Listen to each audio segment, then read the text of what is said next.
years, and just think, if I lived in Florida, I would be in jail. But anyway, and I am your MC for this afternoon's rally.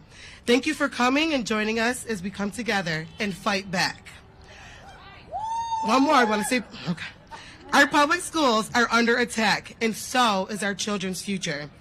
Proposed federal funding cuts threaten to dismantle the education system that serves at the foundation of our communities. Today, we come together, joined by allies, elected officials, parents, and other advocates to stand together to protect our kids and our schools.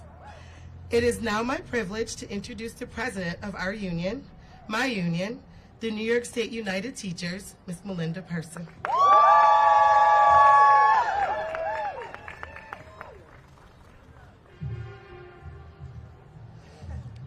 Good afternoon.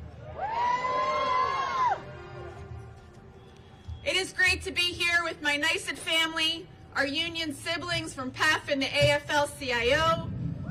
We have legislators here, we have parents here, superintendents, some school board members, a whole community of people who care about public education in this country.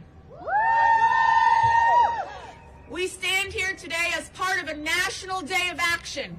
We are marching forth on March 4th, and we are marching to protect our kids and protect our schools. Across the country, parents and community members are coming together with a united, simple message. Do not mess with our public schools. There are some people in Washington who have proposed some major cuts to education. $330 billion over the next decade. They are trying to tell us that cutting education would somehow be good for our country. That stripping billions from our schools would be efficient. That eliminating resources for our most vulnerable students is a way to streamline costs. All the while, they propose massive tax breaks for billionaires. If you know any of us here today, you know we're all for more efficient government, but let's be clear. What's being proposed are not smart policies. These are attacks on our students, on our schools, and on our communities. If these cuts go through, our students could lose Title I funding that ensures all students have access to a great public education, no matter their zip code. These are students who need daily supports, like speech services, reading assistance, and accessibility programs, funding for after-school programs, school safety, funding to help English language learners. These cuts would also decimate important programs like career and technical education, the very programs that make our state great and our country strong. What does this look like in real life if these cuts were to go through? It would mean classrooms without enough teachers. It would mean fewer counselors, fewer after-school activities, fewer CTE opportunities. It means parents left scrambling for support, teachers stretched thin, and students forced to learn in environments that do not meet their needs. It means less opportunities for young people and fewer pathways to great jobs and a productive state. And yet, unelected billionaires backing these policies sit in their mansions and they tell us these cuts are good for us, that they're efficient. They say public schools should do more with less while they hoard their unimaginable wealth. We have a message for them. Our kids are not line items on your spreadsheet. Our schools are not corporate assets that can be downsized. Public education is not part of your monopoly game. And the American people did not vote for this. In New York, we know better. We know that when we invest in students, we build stronger and more just society. In New York, we are not intimidated by a campaign based on fear and chaos. We are not divided by your threats. Our voices, united by love for our students and our communities, we are more powerful than your wallets. So today, we send a message to Washington. We will not back down. Our schools are worth fighting for. We will not be silent, and we will fight for every student, every teacher, every school, every community. Our kids deserve better. Thank you.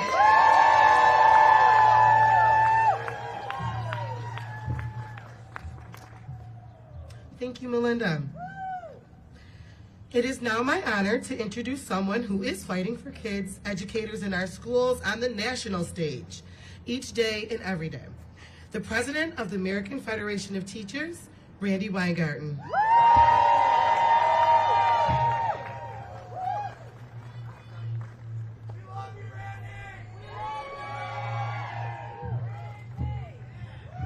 Okay, could we have made it a little bit warmer today? But I know this is NYSUT, so it doesn't matter. Rain, wind, snow, frigidity. We are out there fighting for our public schools, our public universities, fighting for our parents, fighting for our kids, and fighting to help the work that our members do every single day, which is making a difference in the lives of New Yorkers. So I wanted to be here. We have, just so you know, today, from early in the morning, clap-ins, clapping our kids in Cincinnati, to late this afternoon and evening, we have almost 2,000 actions today. From Arizona to Wyoming, and everything in between. And why? For the exact reasons that Melinda, and let's give a hand to Melinda and for everything she's doing. But it's for the exact reasons Melinda just laid out. And you don't have to be a political person to actually understand what the cuts mean. When you have cuts, Title I, I know we shouldn't use these mnemonics anymore, but every teacher in America, every para in America, when you say Title I, they understand what Title I is. The same in terms of IDEA, the same in terms of Pell, the same in terms of CTE. Now again, we shouldn't use these abbreviations, but why would it be that educators in America understand these particular federal funding sources? Because unlike virtually every other funding source in America, unlike almost everything else that our taxes go to, we know in a school if somebody is a Title I teacher. We know in a school that that reading specialist is actually paid for by Title I. We know in a school when the occupational therapist or the physical therapist or the support therapist is paid for by IDEA. Because what all of you have done over all these years is that we have fought to make sure those funds go directly to our public schools and directly to our students who really, really, really need them. That's why when somebody says Title I, we say, oh yeah, we know what that is. The bus drivers are pretty important too. So the question becomes, why? Particularly since when you're talking about these federal funds, $5.5 billion, by the way, in New York State, almost $100 billion throughout the country. 1 out of every $9 that goes for kids' education comes from the federal government. So why, particularly since red states get more money than blue states, why would Donald Trump and Linda McMahon and Elon Musk have a target on this funding? Why would they do that? Why would they want to use this funding to pay for tax cuts for the rich rather than valuing the kids who go to public schools? And equally bad, why would they want to try to glom onto it and take it for vouchers instead of what it's used for right now? So this is why we are here. Because frankly, I don't care why they want to do it. It's wrong regardless of why they want to do it. And because it's wrong regardless, and because they should have said in the first few weeks, we're not touching this funding, and they didn't say that, that's why we got to be out on the streets. Because once again, we have to protect our kids. And once again, we have to fight to make sure that federal funding isn't gutted. You're here in Albany to fight for more funding, to fight for more support, to make sure our schools are places that help all of our kids, to make sure that kids have food, to make sure that kids have career tech ed, to make sure we have mental health services. You're here to fight for more, not to have the rug pulled out from under you. So, I got a message for Elon Musk in particular. The guy who now has just called Social Security a Ponzi scheme. We are not robbing Peter to pay Elon. We are going to fight in every way we can, as we are today, with parents across America, with educators across America, with communities across America to say, our kids matter, our public schools matter. We are going to protect federal funding and protect it from being gutted for either vouchers or for tax cuts for Elon. Thank you.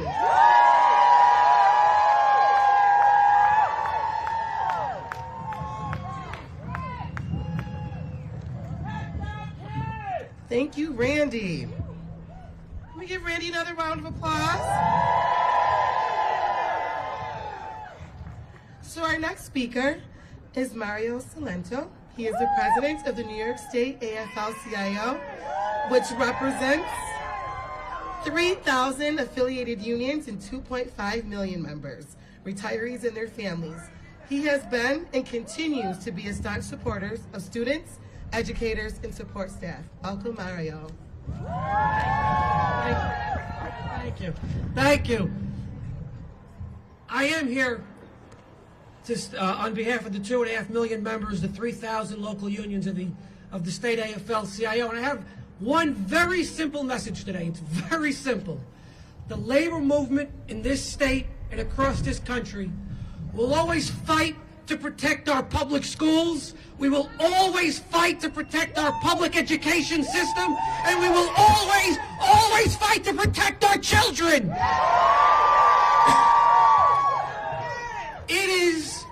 It is surreal that we have to be here today.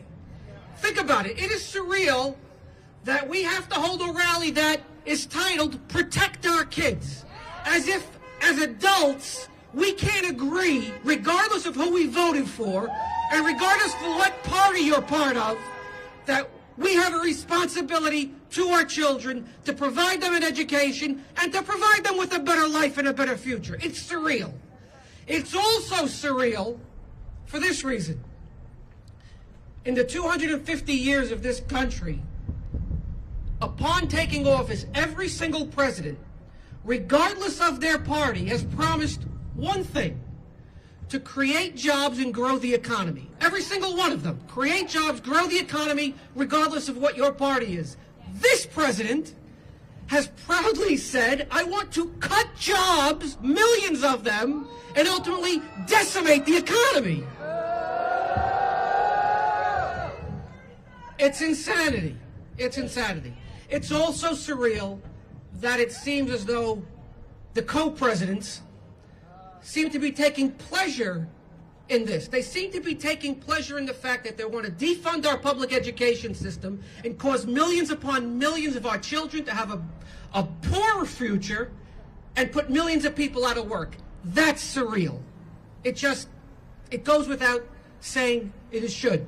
Now, if we dismantle our public education system, our country as we know it ceases to exist. And we are not going to allow that to happen, right? Not on our watch. It seems as though this president and his co-president want us to have two separate societies. One for those who are rich and powerful so that they can, in fact, dismantle the education system and only have those rich and powerful children come in and have an education while the rest of us in the middle class and lower classes financially are on our own. And we say we're not going to do that. Because if we want to consider ourselves an enlightened society, even remotely an enlightened society, then we'll be judged by how we treat those who need our help the most.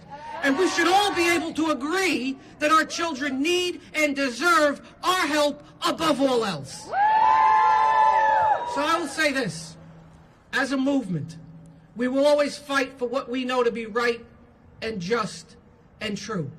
And what is right and just and true is that our children deserve a better and brighter future than we have, and for generations to come. We all believe in that. And we also all believe in the old adage as a labor movement that if you pick on one of us, you have to deal with all of us.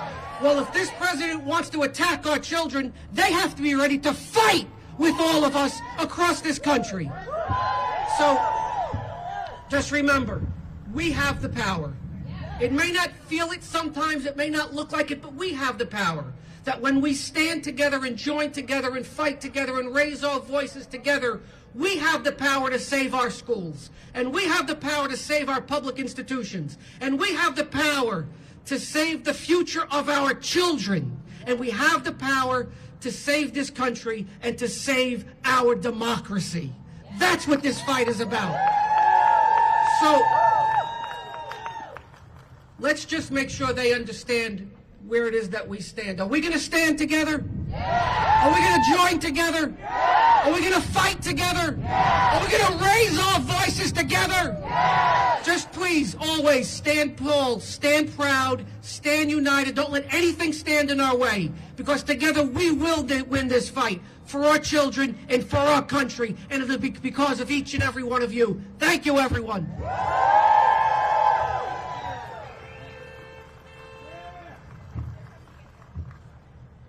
Thank you, Mario. Next, we are so thrilled to be joined today by the New York State Commissioner of Education, Dr. Betty Rosa.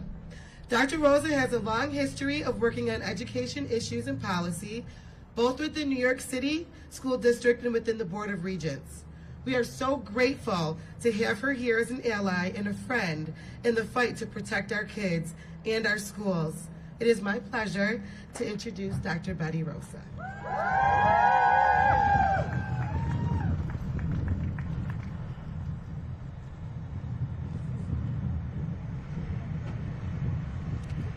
Thank you for the help. Short people. So I'd like to start with a moment of silence for a loss that we recently had. Hazel Dukes, a tireless advocate for education and a beacon of hope for countless students. So if we can all just take one moment to do that. Thank you. Before I begin, I just want to remind everyone that It is so important for us to speak with one voice and to know that Hazel Duke's legacy will live on in our classrooms and all of our fights on behalf of lifting all the voices of our children. I do want to say that this rally and the kind of work that we're doing together is to make sure that our students have the funding, the resources that you need every day in order to make sure that our students succeed. Make no mistake, the potential of cuts in terms of the federal funding are quite significant. While much has been done, more needs to be done, especially second language English learners, our special education students, our students who need the CTE programs, our students that are going to college and career, all need these resources if they're to be successful. It is in our power and in our voices that we will find the strength to take this on. Our students deserve every single opportunity to be successful and to take their rightful place at the table. We must make sure that the system supports our public schools and prioritizes our classrooms and make sure that all the resources that are needed in order to have a just society, a civic place where all of us, all of our voices can be heard. We need to work together. Ultimately, it is the future of our students. And as a commissioner and the president of USNE, I really encourage you to do your individual work, not only in your classrooms, in your community as you return to your communities, but to grow this issue in a way that all our voices are heard at the national level, in a way that we can speak truth to power and make sure that we stand together. And as I said earlier today at the superintendent's conference, we are the United States of America, not the divided state of America. And with that, let's unify, let's show the world that we are coming together to do this good work on behalf of our children. God bless you and thank you.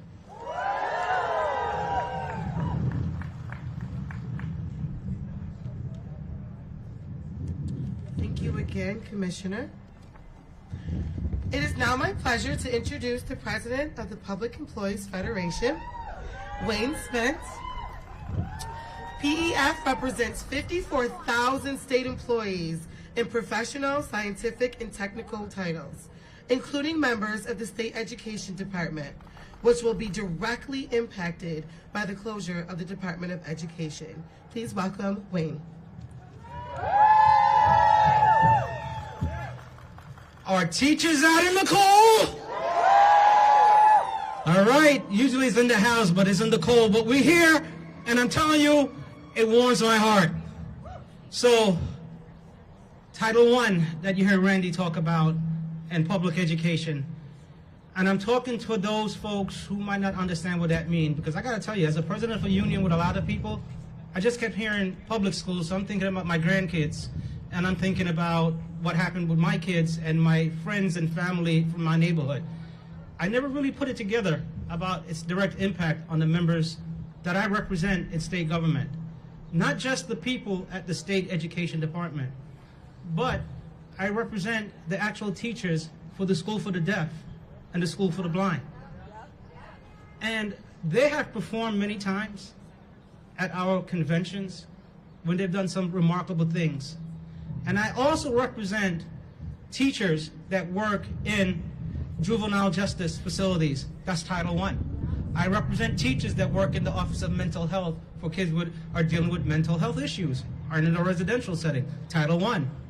Disabled, mentally disability people, OPWDD, OMH. I can go on and on and on. And that this is not just going to touch traditional public schools. It will have a big impact on my members and also on local county services and other municipal services where there's a non-traditional setting where kids need that work. And I want to just end with something.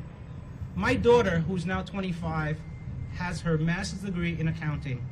From the 1st grade through the 5th grade, she needed assistance for reading. She had to get the assistance and have somebody work with her. That was Title I.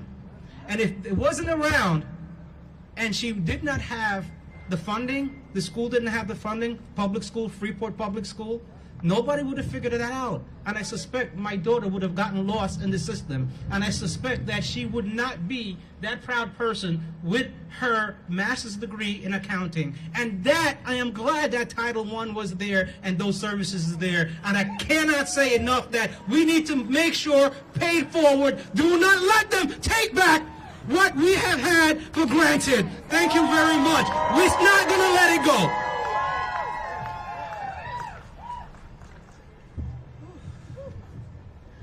Before we continue, I want to give a shout out to some of our state senators who are here. Samra Brooke, Brad Hoyleman Segal, and Kristen Gonzalez. Thank you for, if you guys are out there, thank you for your continued support.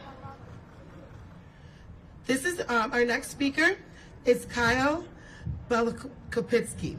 This is not an issue, this is an issue that not only impacts educators and students, but also our allies in the parent community. We could not do the work we do without the support of the coalition of parent groups like the PTA. It is my honor to introduce Kyle Belakopitsky, Executive Director of the PTA. Kyle.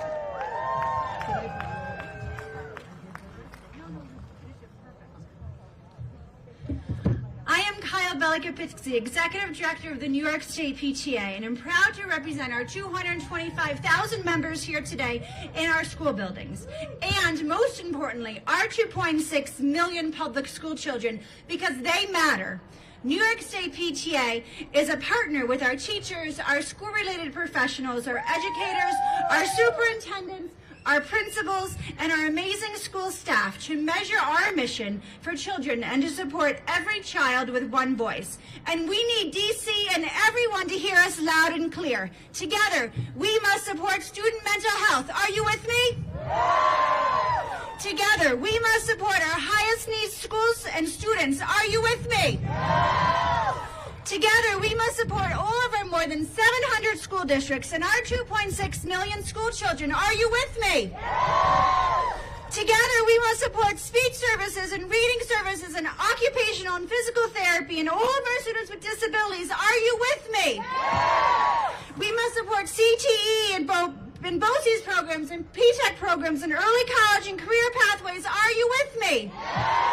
We must support our English language learning students, our immigrant students, and our migrant students. Are you with me? We must support all of our students, and especially right now, our diversity and equity inclusion programs and our LGBTQIA+ students. Are you with me?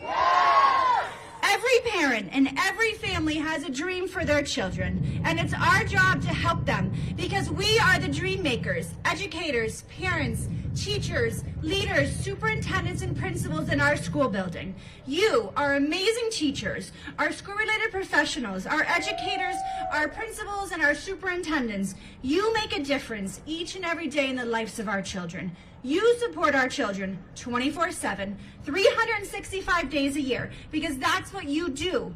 That's what we do together. We make a difference for children. On behalf of our members, I hope you can hear us, DC, because we will fight for our children each and every day. All 2.6 million school children. You have a partner in PTA. I know we have a partner in our fantastic educators, and together we will win. Thank you so much. Together we will fight.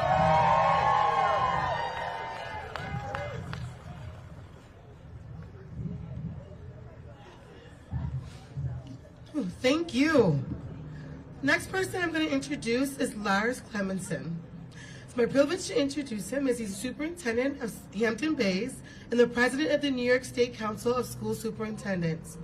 The goal of the New York State Council of School Superintendents is a council that helps school superintendents succeed on behalf of the children in the communities they serve. It is my honor to introduce Lars Clemenson. Welcome.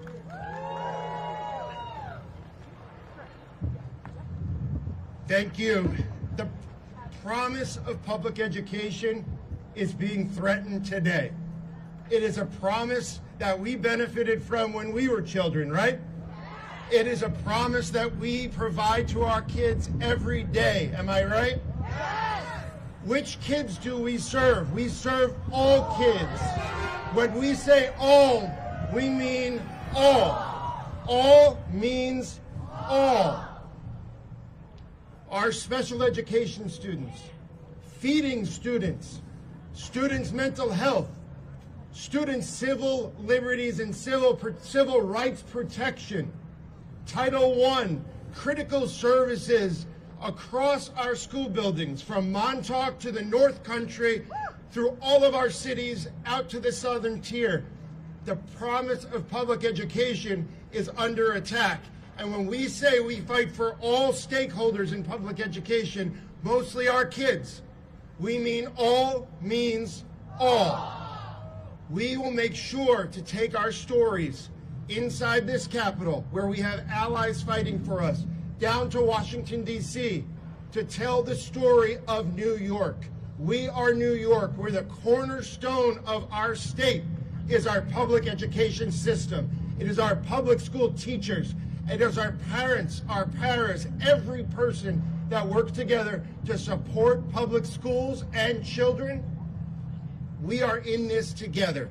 We stand with UNICET. We stand with our stakeholders, because when we have strong schools, we have strong communities, and we owe it to our children to protect a future for them where they can succeed and our nation can be strong. When we say all, we mean all. Thank you.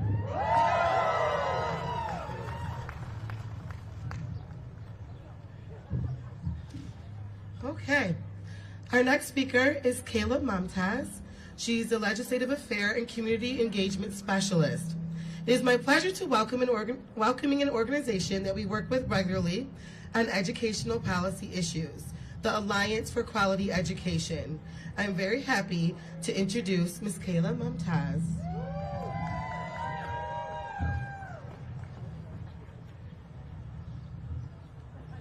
Good afternoon, New York! Thank you all for coming out here today. Thank you for fighting day in and day out. I am so honored to be here amongst so many passionate and dedicated and committed individuals and groups. My name is Kayla Mumtaz, and I'm the Legislative Affairs and Community Engagement Specialist with the Alliance for Quality Education, also known as AQE. At AQE, we fight against the systemic oppression within our public school system and our child care industry. In addition to my role at AQE, and more importantly, I am the proud mother of 3 beautiful children, all who are the product of a public school system. I am here not only on behalf of all of my children, but on the behalf of millions of children within our country. Today, I am here to fight against the tyranny, the racism, the elitism, the hatred that has permeated our White House and our country. I am here to say, protect our kids. Thank you. Since taking office, Trump and his goons have flexed their authoritarian muscles and abused their power to uproot the lives of millions of our most vulnerable people. The LGBTQIA+ community is at risk. Those seeking refuge and asylum within our country is under attack. The safety nets helping millions of struggling families across our country is under attack. Our democracy is under attack. Trump's plans to eliminate the Department of Education now puts our teachers, our paraprofessionals, low-income students, black and brown students, immigrant students, all at risk. Our public schools are already struggling. Do not tell me that this is a matter of putting power back in the state's hands. This is a matter of deepening divisions within our states. This is a matter of, this is a matter of fueling an already ablaze culture war, something that Trump has worked tirelessly to do since 2016. Eliminating the U.S. Department of Education means eliminating crucial funds that our schools tasked with educating our children receive. It means eliminating special education services that students with disabilities receive.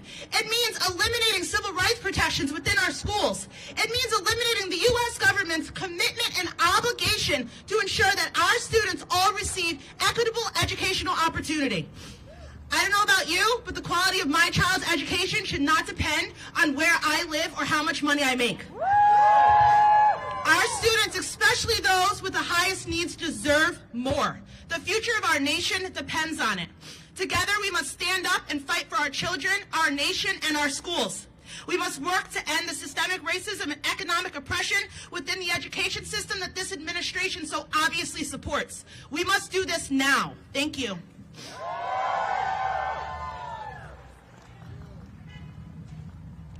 Thank you, thank you. And our last speaker is going to be Mr. Anthony Harmon.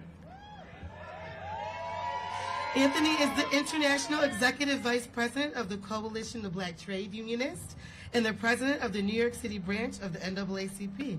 And he's already up here. Welcome, Anthony. Yes. Who's schools? Who's schools? Who's schools? Who's kids? Who's kids? Who's kids? And that's what we're here today, to protect our kids, to protect our kids. Again, my name is Anthony Harmon, and I'm the Executive Vice President with the Coalition of Black Trade Unionists.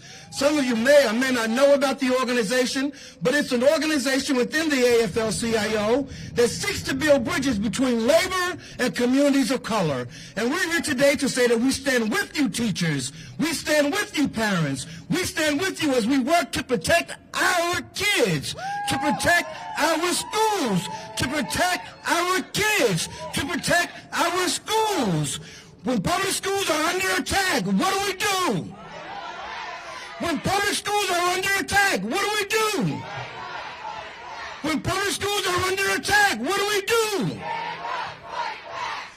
I have the distinct pleasure today to not only represent the Coalition of Black Trade Unionists and our President, Terry Melvin, who couldn't be with us today, but he wanted me to tell you, Melinda and Randy, that CBTU was with the teachers all across the country, in chapters in Chicago and Missouri and Washington, D.C. We're here and we're working with you to protect our kids and protect our schools.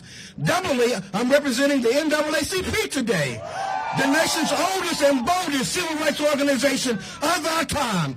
And in honor of the passing of our state conference president, Hazel Dukes, who passed on Saturday. And when I called her just before this rally was going to happen, and I said, is the NAACP going to be there? She said, absolutely.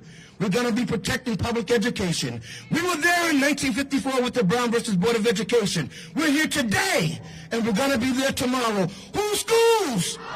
Who's schools? Who's schools? Who's kids? Who's kids? You know, I'm a good old country boy from West Virginia, and we went to church on Sunday, and we did something called call and response. So they asked a question, and the audience responded back in kind. So when I say, y'all laughing at me up here, but a good old country boy, right? And when I say public schools matters, ask me why. Y'all didn't do that right. Public schools matters, ask me why. Because public schools represent all of us. They serve all of our kids, whether you be black, brown, rich, poor, gay, straight. Public schools are there to protect all of our kids. Public schools are important. Ask me why. Because they support our career and technical education programs, providing alternate pathways for students to become productive and responsible citizens. Public schools are important. Ask me why.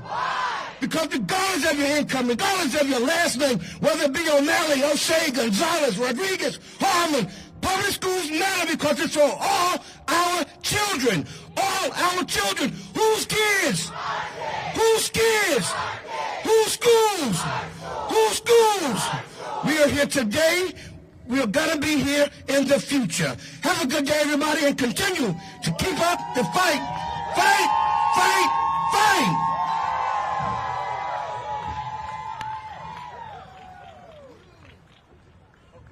You need these. Definitely need them.